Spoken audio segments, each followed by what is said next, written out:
Okay, so here is everything you are going to need to make this cute top.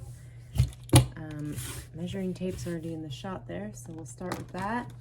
I used 4 skeins of the We Are Knitters Pima cotton, and if you haven't tried this stuff out, it is my favorite cotton to work with.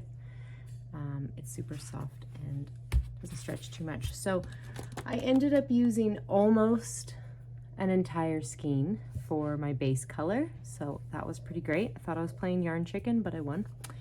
So anyway, so 1 full skein of the natural, and then I used 3 colors. Yellow, Canyon Rose, and Sand. And then I used the 5 mil or US 8 knitting needle. So I have it on here, an 8-inch circular knitting needle here, but I also needed to use a longer cable as well. So I'd say like a 14-inch and an 8-inch. The 8-inch one, the short one, is for the sleeves because that's done working in the round, and then whatever size cable you need for the body. I would say 14 inches as a minimum. And then of course you need scissors and a stitch marker for working in the round. And then you do also need one of these embroidery needles, or I call it an embroidery needle, but you know, it's a dull edge and it's got a large eye for threading. So anyway, a needle for seaming, a stitch marker, scissors, your knitting needles, of course, on 2 different cables, and measuring tape so that you can keep track if you want, and then your yarn. So let's get started. Here is one panel of my little knitted shrug here, and I'm going to show you which stitches and in what order I made this little pattern. It's super cute. So we are going the white or the natural, whatever you want to call it, and we're going to cast on 90. I cast on 90 stitches using the long tail cast on method.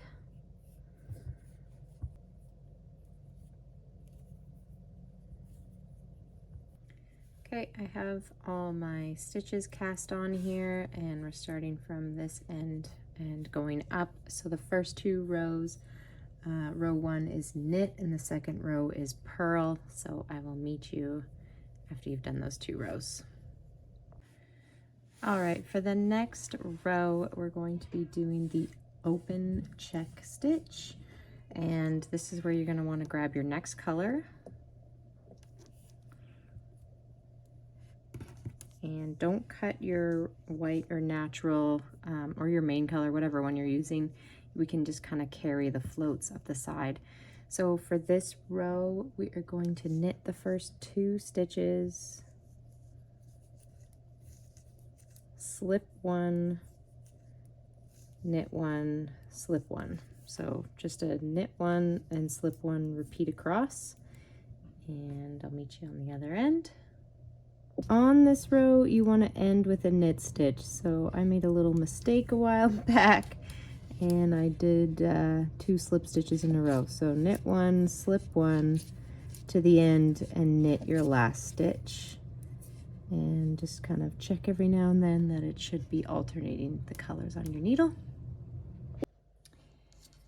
Okay, row 2 for the open check stitch. I realized when I was filming when I was editing the video here, I forgot to film this row 2 for the check stitch. So this is the back side, and what we're gonna do is knit, bring the yarn forward, and slip the slip stitches purlwise, and then bring the yarn back again for the knit. So do that all the way across, and that way the slip stitches won't have that bar in front of them. So if I just get to the end here, So now this is going to be your wrong side, and this is going to be your right side. So those slip stitches are nice and long, and there's no yellow bar in front of them. Okay, now we're on the row 3 of this open check stitch, and this is also where you want to wrap your working yarns here. So the white, we want to carry up that float. So I'm just going to cross it over with the yellow and kind of have it tucked in there. So now I won't have this huge little string pulling through. So make sure you wrap your yarns every 2 rows if you're going to carry the floats.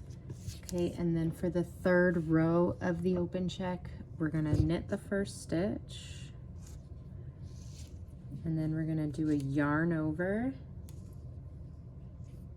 knit 2 together, and repeat. Yarn over, knit 2 together, yarn over, knit 2 together. So keep doing that across. And then the last row for the open check stitch is just going to be a purl.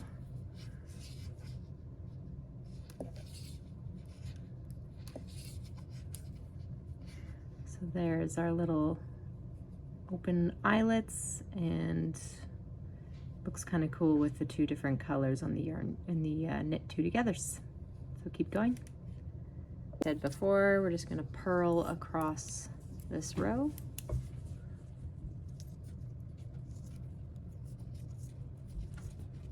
And make sure your yarn over isn't overlapping your stitch, so that you're doing them in the right order, because they kind of get a little bit crisscross. So make sure you're grabbing the right stitch. Next up, we're going to switch back to the white, and you can choose to cut your yellow, your color here, if you're not going to use it again. Otherwise, we're going to be carrying it for about 6 rows and through some drop stitches. So in my other panel, I did just cut the yarn, and I just think that'll be better when I've got these drop stitches. If not, you could try floating it up, but you know, that's up to you. I'm gonna cut mine just so I don't have to deal with it, and remember to wrap it every time.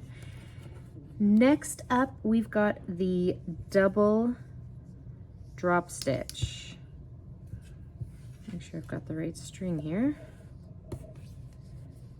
Okay, so with this one, we're going to knit 1, yarn over twice, and knit 1, yarn over twice, and knit, yarn over twice.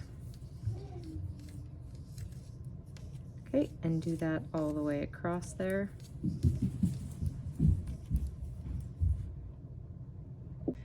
Okay, I've done my double drop stitches here, and I knit the last stitch, so it looks like I have a gazillion stitches on my needle now. So on the next row, we're gonna purl the first stitch, and then let all those wraps just drop off our needle, and purl the next stitch. So let those double wraps, double yarn overs just fall, and purl your stitches across, and you can see those drop stitches forming there, so it's gonna look really cool. Okay, do that all the way across. Okay, there is our first row of the double drop stitch. So knit the next 2 rows in white or natural, and then we're gonna do a single drop stitch. All right, the last stitch for this pattern we're gonna need to see is the single drop stitch. So knit the first stitch and wrap the yarn or yarn over once, knit, yarn over, knit, and keep doing that one across. And this will just create a shorter drop stitch than the double one below. All right, for the remainder of the pattern, I thought I would just write out I thought I would just write out the order of those stitches that I showed you, just to make it a little bit faster for you while you're working on it and for me making this video. So you just take a screenshot or pause the video here and you can follow the pattern. So I've highlighted around the row when there is a color change. So yellow is for yellow. This kind of brown is for the sand color, and then I just had pink for the Canyon Rose color. So yellow, brown, Canyon Rose. So just take a screenshot there and follow the pattern in that order. And you're gonna wanna make 2 of those. Here I have my second panel done, and I've got them laying on top of each other. And I am just putting some stitch markers in on the sides, just to figure out how many stitches I want to seam together. And I want to have a pretty wide neckline, but I just tried this one on, and I think I'm going to extend it to about 20 stitches per side because it is quite wide. So I'm just placing a stitch marker on the 20th stitch in on this side and 20th on the back here.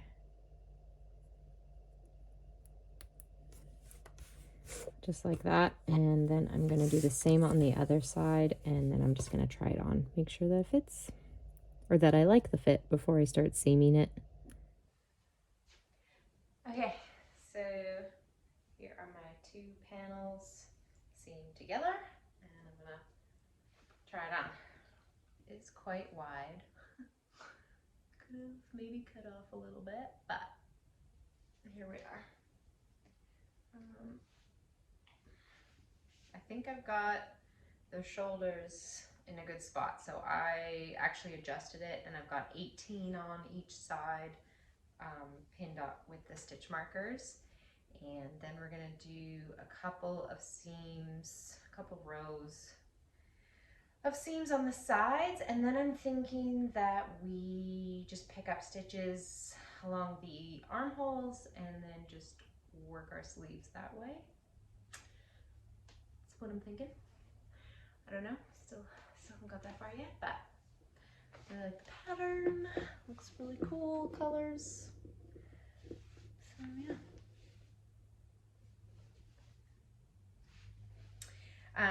One of the most important things about making your own garments is trying them on frequently so that you are double checking the sizes when needed. And that is also my least favorite part, because it means that I have to get up and try it on. And especially for you guys, I have to put on a shirt and jeans or something, so, and get out of my sweatpants. Anyway, so let's go do some seams and figure out what we're gonna do with these sleeves. Alrighty, got my big fat needle here, and I'm just gonna use this long string from the cast off, and then I'm gonna do the mattress stitch and seam it together. So I'm gonna go under the very first stitch,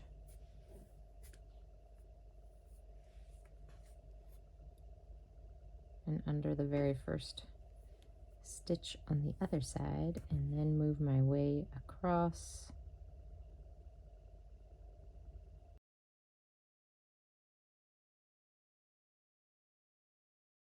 Your way straight across instead of in a zigzag motion, pattern, motion, whatever. And then that way the stitches line up perfectly. I'm gonna do this shoulder, the next shoulder, and then I'm gonna do a few seams on my sides.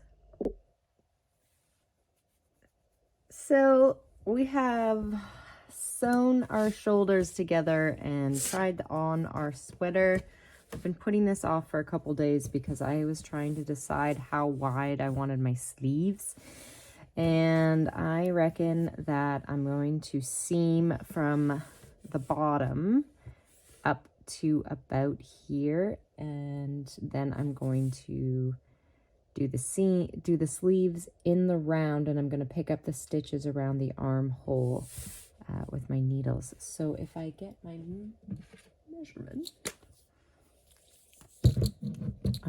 from about the bottom to that brown sand color is about 6 inches, and then that's leaving 7 or 8 inches wide for the armhole. Oh, maybe I'm gonna do just below. I do want kind of like long sleeves, but it is pretty wide. So anyway, we're gonna go to about here, and that's about a 6-inch side seam. So I'm gonna seam, and then I'm gonna do the sleeves. Okay, sorry, the lighting's not great right now because it's kind of cloudy and gross out. So I'm just working on my side seam here, and I'm at these long drop stitches. So you don't want, you're still doing the same seaming, pulling up one bar on one side and then the other bar. But now I've got this huge gap, and I don't want to pull it too tight because I want those stitches to stay long. So I'm going to go up to the next one, and I'm going to keep my slack in my thread here, my string, because I don't want to shrink my little drop stitches here. So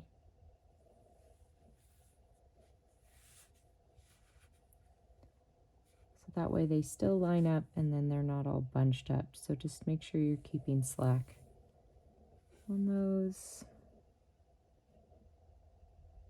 and then just continue on. So kind of keep pulling it so that there's still some length. All right, it is sleeve time. So I've gone ahead and done one sleeve here, and it measures around 14. Well, it kind of stretches, but I would say 15 inches comfortably. And what I did was just pick up the stitches around the edge here, and then I just worked in the round. So we're gonna do the same thing. Now, for working in the round, you're gonna need a smaller cable. So this one is the 8-inch cable, and I still have the same size needles on here. So we're gonna grab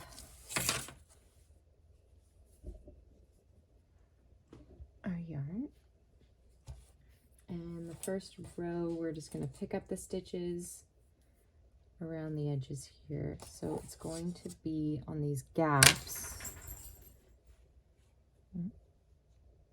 on these drop stitches. We're going to put 2 stitches inside there, but because I can't go through the same hole, then we kind of have to do some improvising, if you will. So it's all going to work out, and making the sleeve is a lot more fun in the round and already attached to the piece, in my opinion. So let's go ahead and just start picking up our stitches here.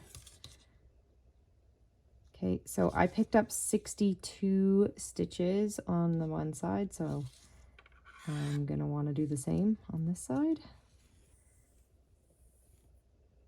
Give yourself a long tail.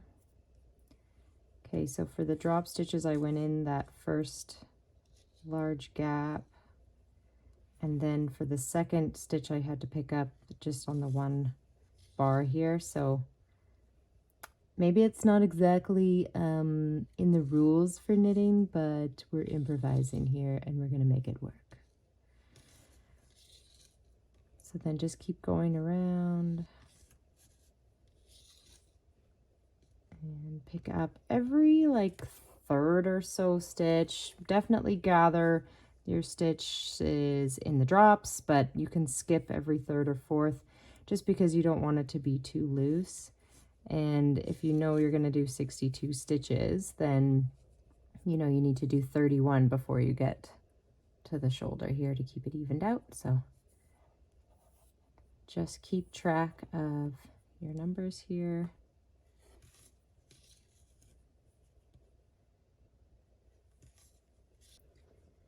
All right, I've gone all the way around, I've double checked, I've got 62 stitches. Now I'm just going to place a little stitch marker here. Okay, and the first row is going to be just a knit. We're going to do the same stitches and same kind of color pattern, so I can just let you know what the order of the rows are so that we don't have to go row by row here.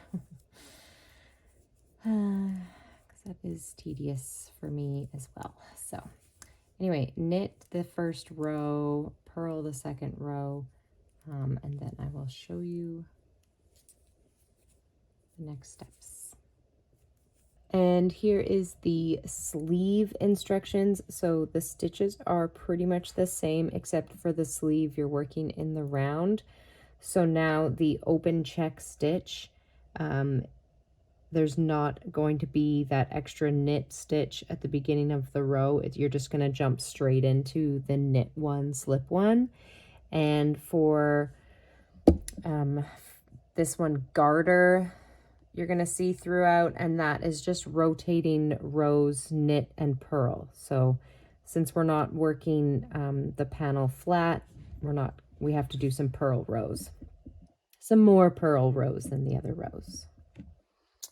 Okay, so pause there for the sleeves or screenshot, whatever you want to do there.